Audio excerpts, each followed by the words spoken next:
कृष्ण और रासलीला, क्या ये प्रेम है या परम ध्यान की विधि? हम रासलीला शब्द सुनते हैं तो मन में एक चित्र उभरता है।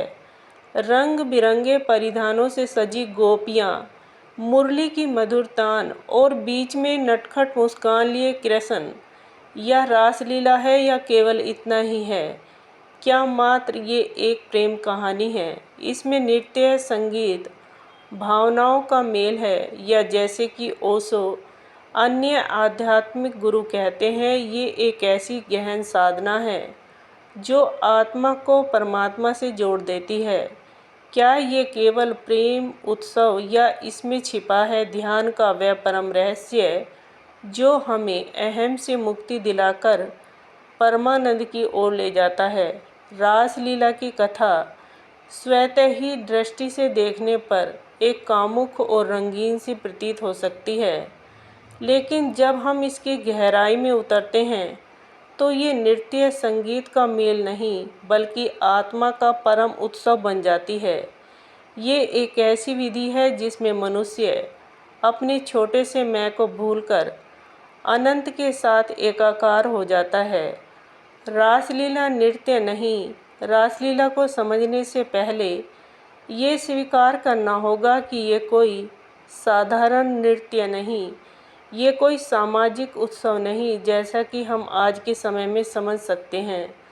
ओशो इसे एक ऊर्जा चक्र कहते हैं जिसमें गोपियाँ और कृष्ण एक दूसरे के साथ बल्कि एक बड़े अनंत सत्य के साथ तादात्म्य स्थापित करते हैं। इस चक्र में गोपियाँ केवल नारी आत्मा की प्रतीक है और कृष्ण कोई साधारण पुरुष नहीं बल्कि परम चेतना आत्मा के प्रतीक हैं। जब गोपियाँ कृष्ण के साथ रास नृत्य करती हैं तो ये कोई शारीरिक क्रिया नहीं होती, ये एक ऐसी अवस्था होती है वे अपने व्यक्तिगत अहंकार को छोड़कर अपनी इच्छाओं को, अपने अस्तित्व को पूरी तरह भूल जाती हैं। ये नृत्य अहम की मृत्यु का प्रतीक है। गोपियाँ जब नृत्य करती हैं, कृष्ण के साथ एक लय में झूमती हैं, तो वे अपने मैं को छोड़कर उस अनंत ऊर्जा में विलीन हो जाती हैं। कृष्ण प्रतिनिधित्व करते हैं। ये केवल प्रेम का नहीं बल्कि समर्पण, आत्मविसर्जन का है। ओशो कहते हैं कि रासलीला में कोई व्यक्तिगत प्रेम नहीं है। यह वह प्रेम नहीं है जो हम आज के समय में समझते हैं, जो स्वामित्व या शारीरिक आकर्षण से भरा होता है। ये प्रेम उससे कहीं अधिक व्यापक और शुद्ध है।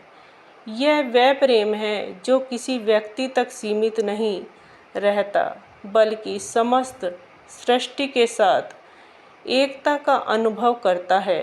रास में गोपियाँ केवल कृष्ण के साथ नहीं नाचती बल्कि वे चंद्रमा, यमुना, तारे, जल और समस्त प्रकृति के साथ एक लय में आ जाती हैं।